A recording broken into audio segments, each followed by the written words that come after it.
Visite nuestras oficinas para ayudarlo a mejorar su condición de vida. En Cooperativa Fátima, todos se benefician. Cooperativa Fátima, más de 60 años apoyando a las familias bolivianas. Esta entidad es supervisada por ASFI. Bendita savia del cielo, verdes valles y selvas, agua de los arroyuelos, agua de las blancas nubes, agua de los grandes lagos, agua dulce de los ríos. Nunca faltes en mi ser, nunca faltes en mi ser. Somos agua, cuidémonos. Saguapac, el agua de todos. Esta entidad es regulada y fiscalizada por la Autoridad de Fiscalización y Control Social de Agua Potable y Saneamiento Básico, AAPS. Hay peligros que no los ves, pero existen. Escuchar música y jugar play en el cuarto no tiene precio. Laura y Ronnie lo saben. Eso es lo que más les gusta de los sábados. Pero a Laura se le ocurre sacarse una selfie con el celular enchufado a la corriente. Es la mejor selfie de la vida. Pero ella sale mal. Cuando está a punto de tomarse otra selfie, siente un fuerte olor a quemado y el cable empieza a humear. Ahí se dan cuenta de que acaban de hacer algo mal.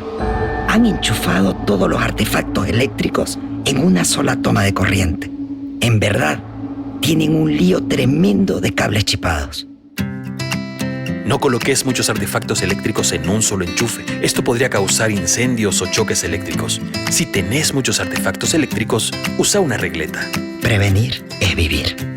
Es una orientación de CRE. Esta empresa es fiscalizada, controlada, supervisada y regulada por la Autoridad de Fiscalización de Electricidad y Tecnología Nuclear. Programa de Educación Financiera de la Cooperativa San Martín de Porres, RL. ¿Qué es el ahorro? Es una parte de los ingresos que no se gastan y se guardan para el futuro. ¿Qué es una caja de ahorro? Es una cuenta bancaria para guardar dinero de forma segura, genera intereses y le permite realizar transacciones con una tarjeta de débito. ¿Qué es la banca móvil? Es un sistema que le permite realizar sus transacciones desde su teléfono móvil o computadora, como ser servicios básicos, realizar transferencias y otros. Para utilizarla, solo debe descargar la aplicación móvil de la cooperativa. ¿Cuáles son las medidas de seguridad para sus instrumentos electrónicos? No comparta su PIN con terceros. No opere desde computadoras desconocidas o de uso público. Recuerde cerrar su sesión de Cosmarnet y salir del navegador luego de finalizar sus transacciones. ¿Qué es un crédito? Crédito es una operación financiera en la que una persona o entidad presta una determinada cantidad de dinero a otra persona. ¿Qué es la reprogramación de un crédito? Es el convenio o contrato mediante el cual se modifican las principales condiciones de un crédito a raíz de un deterioro de la capacidad de pago o generación de ingreso. La reprogramación posibilita el pago del crédito en un plazo mayor y una reducción del monto de la cuota. ¿Qué es el refinanciamiento de un crédito? Es la cancelación de un crédito con un nuevo préstamo y es válido únicamente cuando la capacidad de pago del prestatario no presenta deterioro y el deudor no se encuentra en mora. Punto de reclamo es el servicio de asistencia totalmente gratuito que todas las entidades financieras deberán brindar a sus clientes o usuarios en respuesta a sus reclamos. Servicio regulado por la Autoridad de Supervisión del Sistema Financiero. Espere pronto más información acerca del programa de información financiera de la cooperativa. Cooperativa San Martín de Porres, RL. Trabajamos por su bienestar. Cooperativa San Martín de Porres, es Cosmar. Esta entidad es supervisada por ASFI. En el corazón de Santa Cruz, Persia tiene su sabor. Cara Bazar, el primer restaurante persa en Santa Cruz. Disfruta platos auténticos desde solo 10 bolivianos en un lugar mágico decorado al puro estilo persa. Estamos en calle Independencia 452, entre Mercado y Salvatierra. Abrimos de lunes a viernes de 11 a 14 y de 17 a 23. Sábados de 17 a 23 y domingos todo el día desde las 11. Restaurante persa Cara Bazar. Hay peligros que no los ves, pero existen. Escuchar música y jugar play en el cuarto no tiene precio. Laura y Ronnie lo saben. Eso es lo que más les gusta de los sábados. Pero a Laura se le ocurre sacarse una selfie con el celular enchufado a la corriente. Es la mejor selfie de la vida. Pero ella sale mal. Cuando está a punto de tomarse otra selfie, siente un fuerte olor a quemado y el cable empieza a humear. Ahí se dan cuenta de que acaban de hacer algo mal. Han enchufado todos los artefactos eléctricos en una sola toma de corriente. En verdad, tienen un lío tremendo de cables chipados. No coloques muchos artefactos eléctricos en un solo enchufe. Esto podría causar incendios o choques eléctricos. Si tenés muchos artefactos eléctricos, usa una regleta. Prevenir es vivir. Es una orientación de CRE. Esta empresa es fiscalizada, controlada, supervisada y regulada por la Autoridad de Fiscalización de Electricidad y Tecnología Nuclear. 96.1.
Continuamos en sintonía de la 96.1 aquí en Radio Oriental, en tu programa Micrófono Abierto.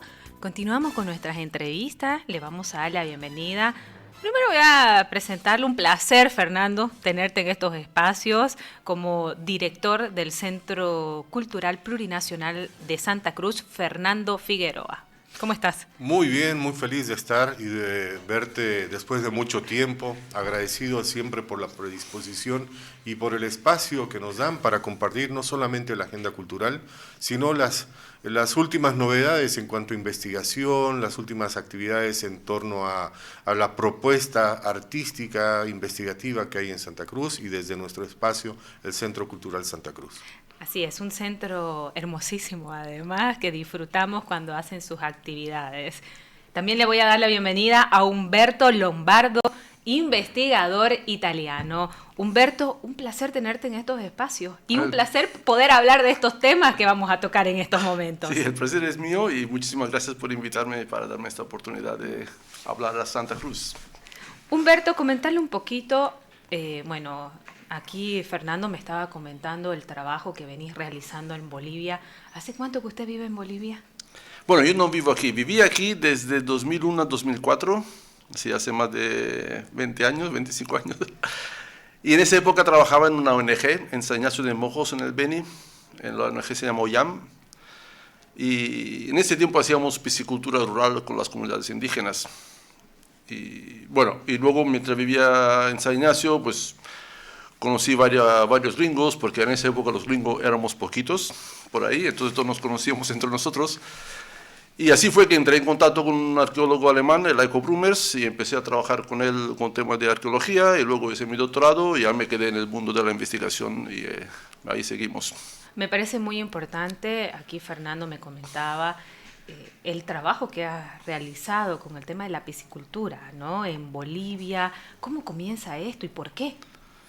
Bueno, eso como comienza con la idea loca de un español de Barcelona, de Pep Barba, que, bueno, ahora sigue en Barcelona, pero él ha pasado mucho tiempo aquí en Bolivia, llegó en Bolivia creo en los años 90, y conoció a Kenneth Lee, estuvo en el Beni, y entonces él fundó esta ONG en San Ignacio de Mojos, con la idea de investigar obras precolombinas, de hecho. La idea de él era inicialmente usar la ONG para hacer investigación, Y luego pues derivamos a, claro, como que una ONG para poder vivir necesita proyectos de cooperación, y los proyectos de cooperación tienen que ser proyectos productivos, de ahí pues derivamos hacia la piscicultura. Y fue así que en el 2002, si me acuerdo, que ya ha pasado mucho tiempo, creo que hicimos la primera reproducción de pacú en Bolivia, ahí en la estación piscícola Mausa, que está a unos 10 kilómetros de San Ignacio. Y bueno, reproducimos sábalo, tambaquí, varias clases de pescados y locales amazónicos. Y hacíamos piscicultura, llegamos a tener como 24 comunidades indígenas criando peces. Ahora ya, bueno, ha decaído un poco la cosa, pero creo que sigue ahí la ONG todavía funcionando. ¿Y hay interés por estas comunidades de trabajar? Porque no nos olvidemos que es parte de su alimento primario, ¿no? Claro, lo que pasa con muchas comunidades es que, bueno, por los eventos históricos de la tenencia de la tierra, los comunarios han sido empujados hacia el monte, en muchas comunidades se han quedado sin conexión con el agua. Claro, si hay una comunidad que está sobre el río, pues puede pescar en el río. Pero hay muchas comunidades que el río o la laguna ya le quedan lejos, entonces no tienen acceso a pescado. Y ahí es que nosotros hacíamos poza, aguadas, con tractor, y los peces se podían criar en estas aguadas. Entonces también las comunidades que no tenían acceso a cuerpos de agua podían tener pescado. Qué interesante. Bueno, Humberto, ahora voy a aprovecharte para hablar sobre esta conferencia magistral sobre 10.000 años de ingeniería del paisaje en la Amazonía boliviana. ¿De qué se trata este trabajo? Bueno, es un trabajo, digamos, que llevo trabajando con eso desde 2006.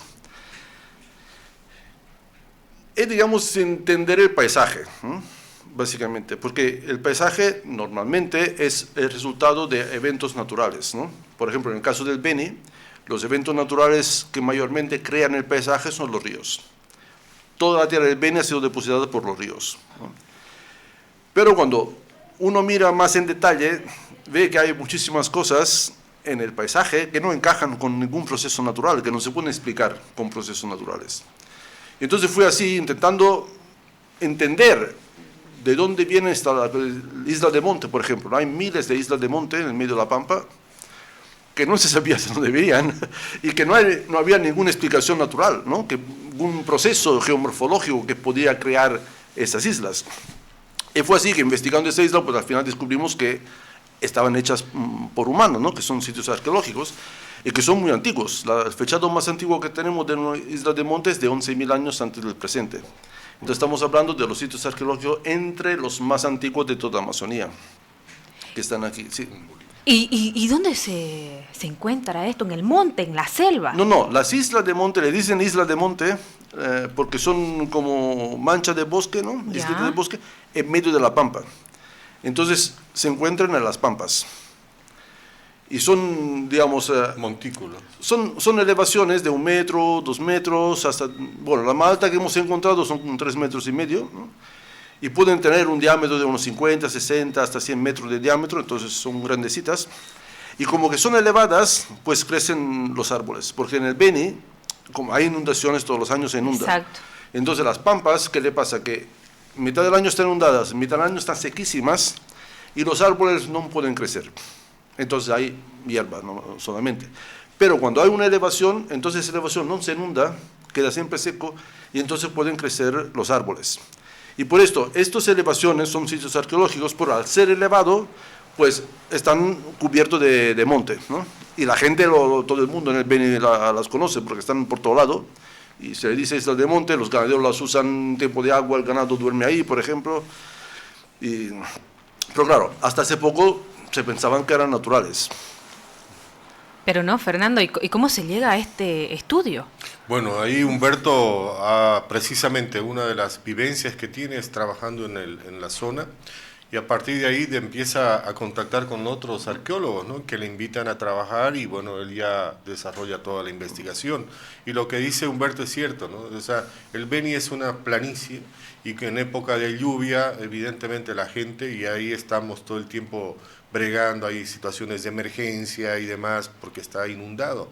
Pero estos montículos, estos montes, tienen esa característica y esa particularidad de que no se inundan y por eso crecen los árboles, no se pudren. Y es ahí donde Humberto ha investigado. Y el dato que da 11.900 años atrás, estás diciendo que la población del Oriente es mucho más antigua que la de 2.000, 3.000 años que tienen las poblaciones del altiplano, por ejemplo, ¿no? Entonces, es un tema de prestar atención. Y hay otro dato que va a lanzar Humberto, es el tema de la domesticación de las plantas, ¿no? Si nos puedes contar ahí. Sí, digamos,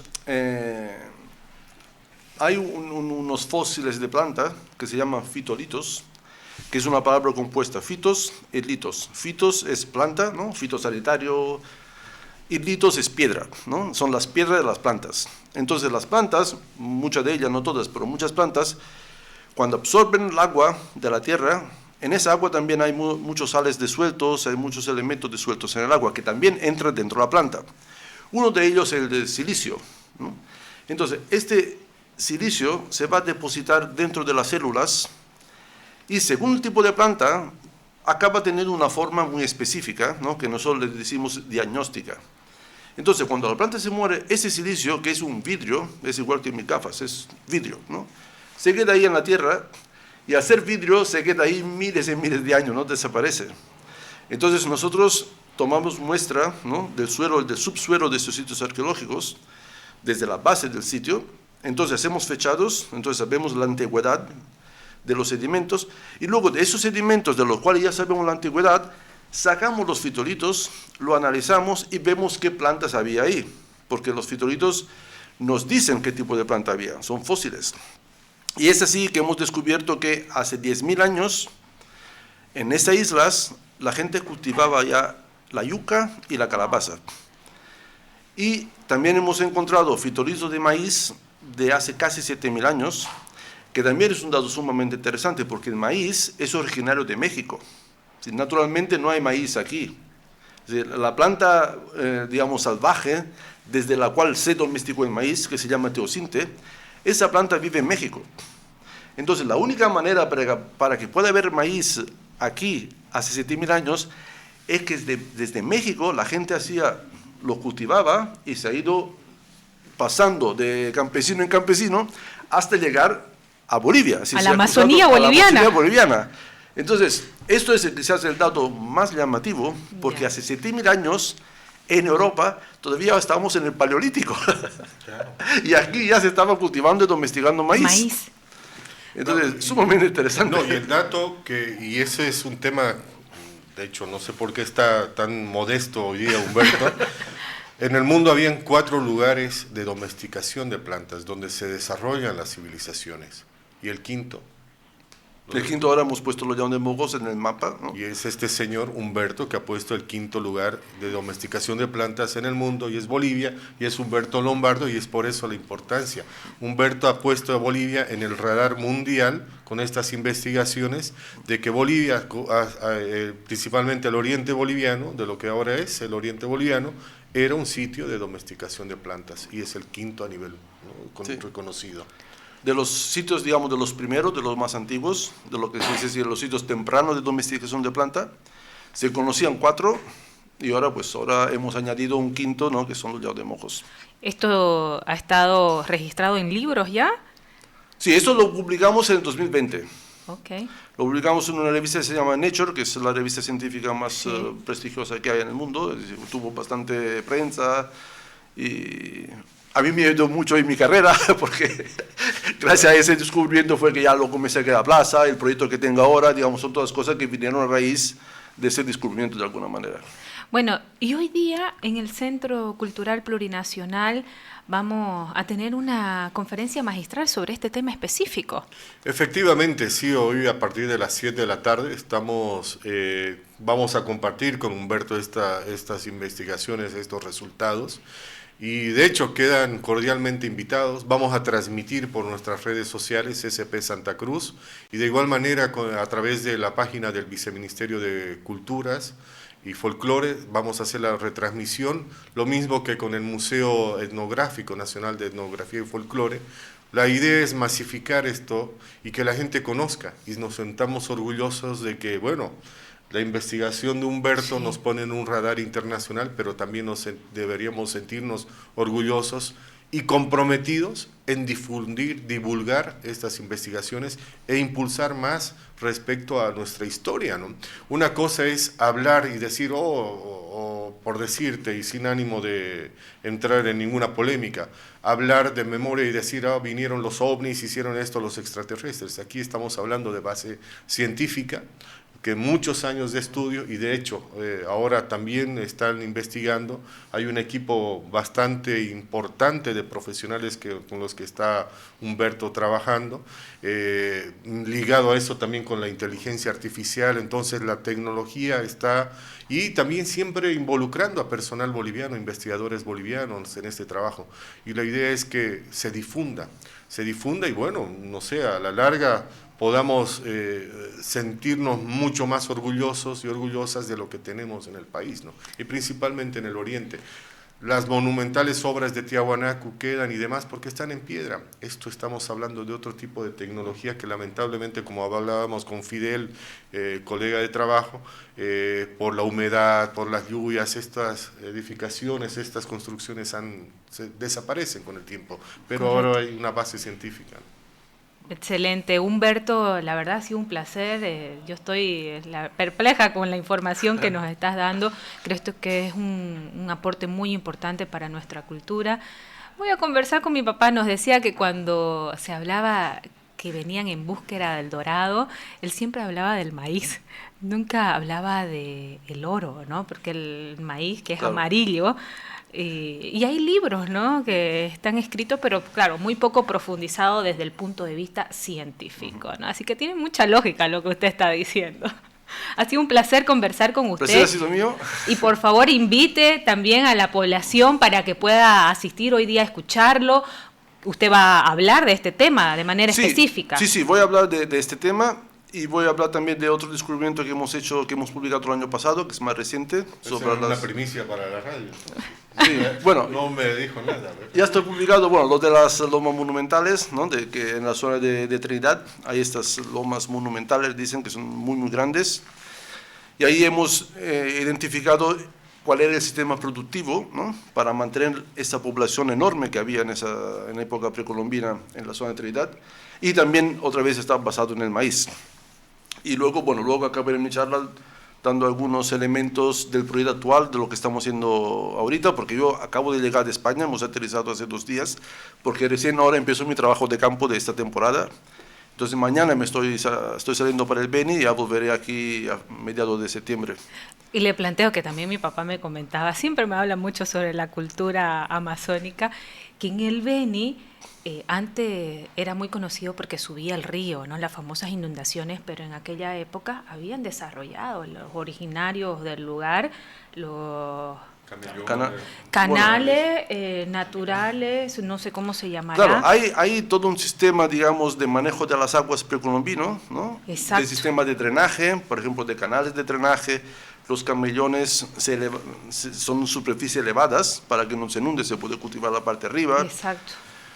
Hay terraplenes para poder, digamos, que están asociados con canales, entonces la gente podía desplazarse durante la época de lluvia caminando sobre el terraplén y jalando una canoa con su carga al canal de al lado. Entonces, digamos, la vida del mojeño precolombino era una vida totalmente adaptada, ¿no?, al medio ambiente y a las inundaciones estacionales, que no es el caso de hoy en día. Exacto. Que siempre todos los años, cuando hay época de lluvia, siempre hay desastres y emergencias. ¿Por qué? Porque el tipo de asentamiento moderno que tenemos no es un asentamiento adaptado, ¿no?, al medio ambiente. Yo no sé si no tienen conocimiento de todo este trabajo que realizaron en su momento los originarios del lugar. Bueno, es que es muy difícil aprender del pasado porque sabemos muy poco. Es decir, por ejemplo, sabemos que los camellones eran campos de cultivo, pero de qué manera se manejaban no tenemos idea. Entonces es sumamente difícil decir, mira, volvemos a construir camellones y hacemos agricultura como los precolombinos, porque no sabemos cómo lo hacían, no tenemos idea. Es muy difícil, como dice Fernando, el problema de la Amazonía en general es que hay mucha humedad y mucho calor, y las dos cosas se combinan para destruir cualquier tipo de registro que pueda ser semillas, maderas. Cuando excavamos no encontramos nunca nada porque todo está podrido, ¿no? Claro. Entonces, claro, es muy difícil cuando, por ejemplo, uno excava un camellón, no hay nada, hay tierra. Entonces, es muy difícil reconstruir cómo se manejaban. En sí, saber cómo se manejaban, no hay nada que se pueda proponer, mira, podemos hacer esto. Además que también el contexto social es distinto, ¿no? Digamos, por cuánto eficiente o adaptada al medio ambiente podría ser la agricultura precolombina, no hay ninguna manera que pueda competir con la agroindustria de hoy en día, en términos de precio y de productividad. Claro, lo que se hace hoy en día con tractores y agroquímicos, digamos, aunque los comunarios descubrieran cómo funcionan los camellones y vuelven a hacer agricultura en camellones, igual la ropa de arroz que ve Santa Cruz va a ser muchísimo más barata de la que ellos puedan producir ahí. Claro. Humberto, ha sido un placer, la verdad, escucharte y conocer esta pequeña parte de nuestra historia de la Amazonía boliviana. Muchísimas gracias por invitarme, ha sido un placer. Estuvimos conversando con Humberto Lombardo. Él es un investigador italiano, director del Instituto de Ciencia y Tecnología Ambientales de la Universidad Autónoma de Barcelona. Y Fernando, igual para mí es un placer, bienvenido, porque aplaudimos además el trabajo que realiza el Centro Cultural Plurinacional por la Cultura. Pues muchas gracias y bueno, somos vecinos, así que las primicias siempre las van a tener. Agradecidos y nos vemos esta noche. Gracias, un placer como siempre. Estuvimos conversando también con Fernando Figueroa, director del Centro Cultural Plurinacional de Santa Cruz, que está ubicado aquí en la calle René Moreno. Si usted conoce la Radio Oriental, se da la vueltita, ahí está el Centro Cultural Plurinacional. No se pierda de esta charla magistral hoy a las 7 de la noche. Vamos a ir a una pequeña pausa. Es la hora 11:49. Radio Oriental.